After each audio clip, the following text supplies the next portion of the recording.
রেসিপির জন্য ভেন্ডি ছোট ছোট টুকরো করে কেটেছি আর আলুও ডুমো করে কেটে নিয়েছি।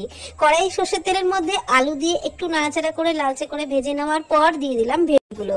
আর ভেন্ডি কিন্তু আগে ভালো করে ধুয়ে তারপর জলটাকে মুছে কেটে নিয়েছি।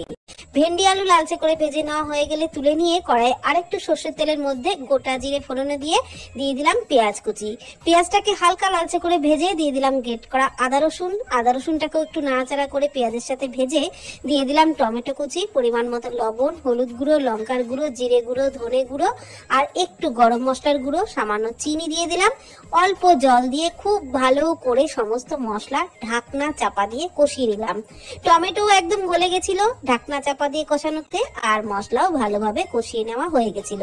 মশলার থেকে তেল ছেড়ে দিলে সামান্য একটু জল আর ভেজে রাখা ভেন্ডি আলু দিয়ে ঢাকনা চাপা দিয়ে লো ফ্লেমে আরো কিছুক্ষণ রান্নাটা করে নিলাম। তাতে করে ভেন্ডি আলু সবই কিন্তু ভালোভাবে সুসিদ্ধ হয়ে গেছিল।